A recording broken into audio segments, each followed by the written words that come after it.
Welcome to Beyond Dragondom, from wherever you are listening to today. The weekly episode channel for fantasy adventure stories. My name is Lesley. I am the author, the creator, and the narrator of Tales from Dragondom and Beyond, and Aisha's adventures through quantum time and space. Aisha Portal to Dragondom is the first in the series. I hope you enjoy the episodes as much as I enjoy writing them. If you are listening to me on my YouTube or podcast platforms and would like to leave a like, or would like to know automatically when the next weekly episode is live, I understand you can do this by pressing the follow. Shall we join Aisha now and her friends in her adventures in Dragondom and beyond?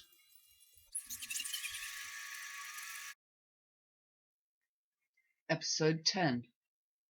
New Lodgings. Then we were through and standing in a beautiful cobbled floored country-style kitchen. I looked behind me and there was a door, yet we had not opened it to enter, nor had I seen it from outside. I heard him mind-speak call his wife. "Ma, Ma, the young miss is here. Where be you?"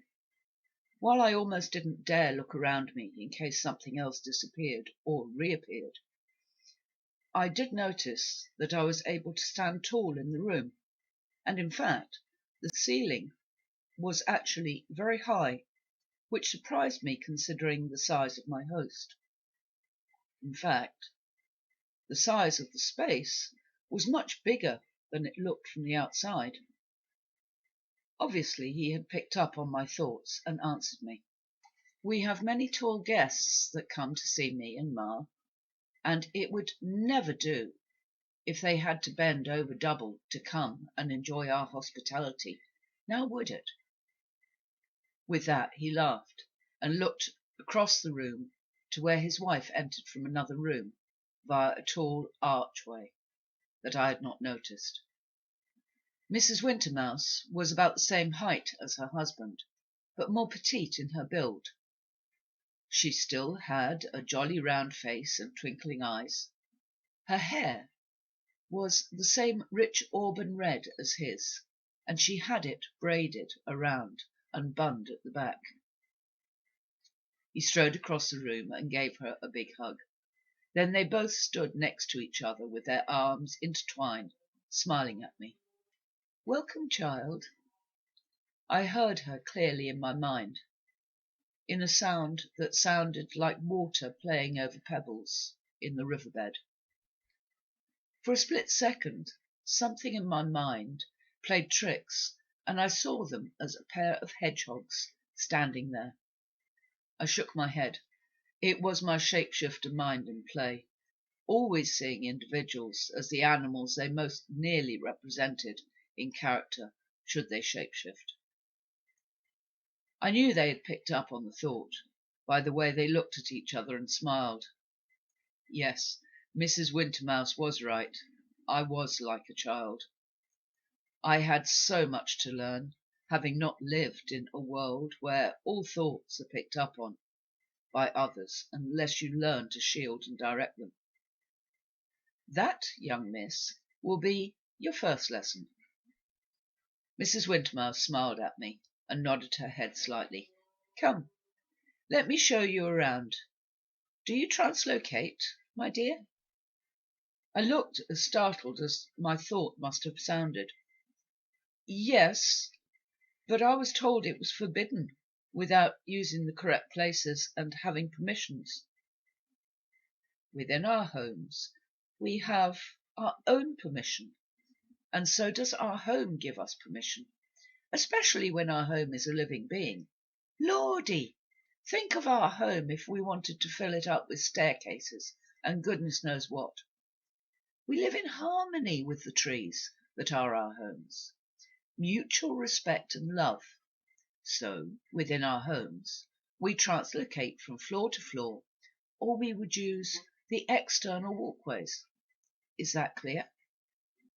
I nodded in reply and followed her out the archway by which she had come in. We walked a few steps into what looked like a large dining room before she stopped and turned to me, beckoning me to bend down so she could whisper something in voice-speak. "I'll show you around all of Pa's areas when we finish, save for the tavern, which he would do himself, no doubt. Now, if you wish to talk without him hearing, one lady to another, then use voice-speak, for he is rather deaf, and in whispers he will not hear. Until you know how to shield your thoughts, we can be a little more private, if you will." With that, she grabbed my hand, patted it, and started leading me forward again. Beyond the large dining room, we followed a very short passageway.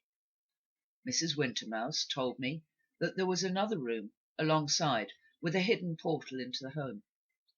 Then we came to an area where I could see the curves of the trees' roots in the walls. She stopped in the middle of a circular zone. "Hubert, Hubert, this is young Aisha. You be nice to her, as she is very new to our ways, being an off-worlder. She'll be sharing you with Miss Milana for the time she is here studying."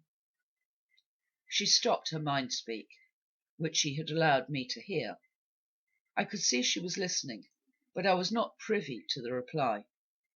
I watched her face and noticed her eyebrows rise, and then she turned away, so I was blind to her expressions.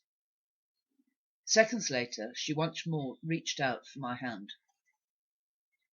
"Now, young lady, when you wish to go to your room, you stand here."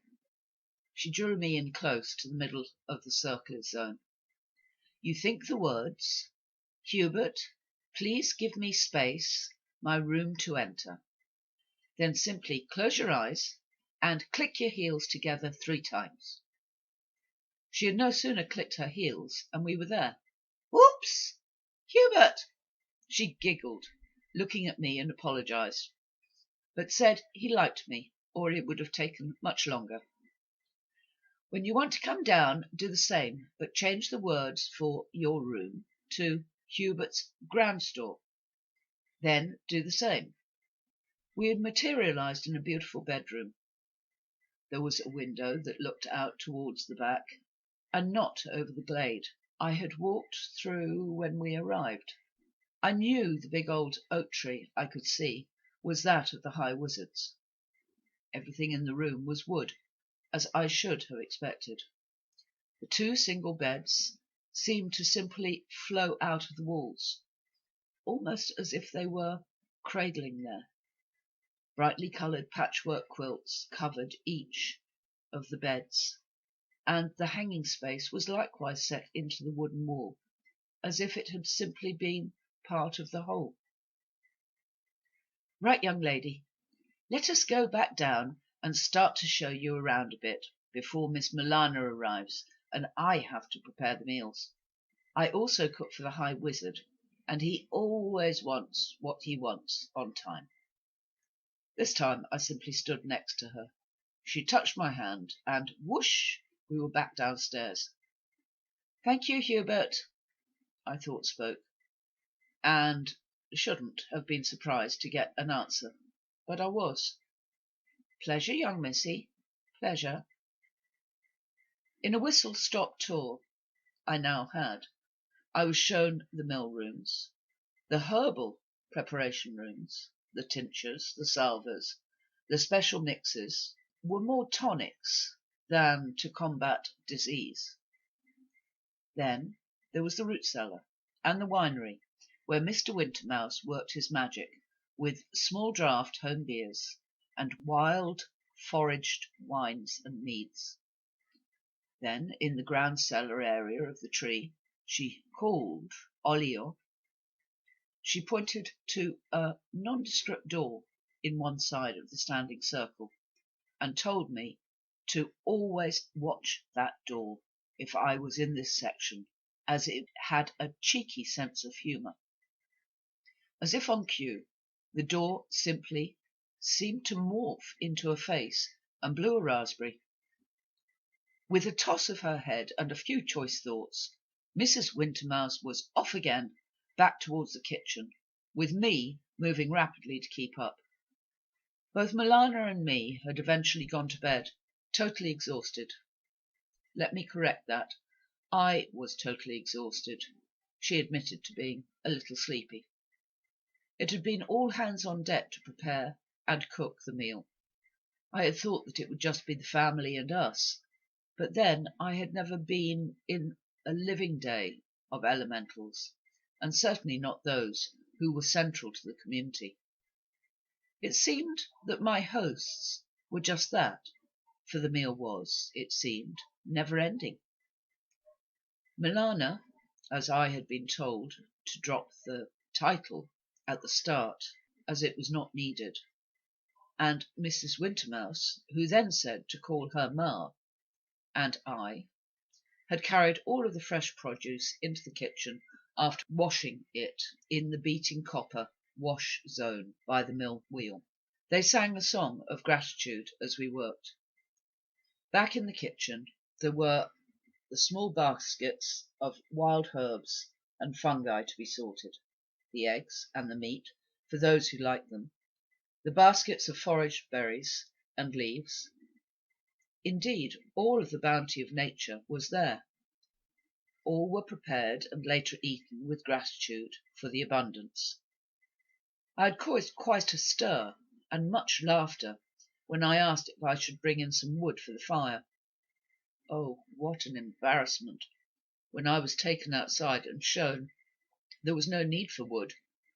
There was a young dragon learning his fire drill, and in so doing he was heating large stones, and it was these that ran the cooking, along with the fire sprites that loved to flame and to dance on the heated stones.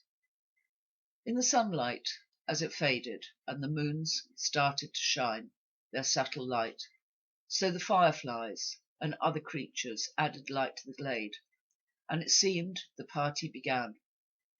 Music filled the air, and there had been dancing and song, while the inevitable portal between Mr. Wintermouse's underground tavern and the glade seemed to shimmer continuously as folks arrived and left. I had been introduced to fairy folk of all sizes, to pixies and elf, to leprechaun and their cousins who guarded the fruits and the wines, to tree sprites and wood nymphs, to goblins and gnomes, and even the brownies that tended their homes. I met the air sylphs and the beautiful and almost translucent alvens from the brook and the pond. I hope you enjoyed this week's episode and will join me again, Lesley Laws, at Beyond Dragondom, either on podcast or YouTube, for another weekly episode of Aisha Portal to Dragondom. And so from me, for now, I wish you all goodbye.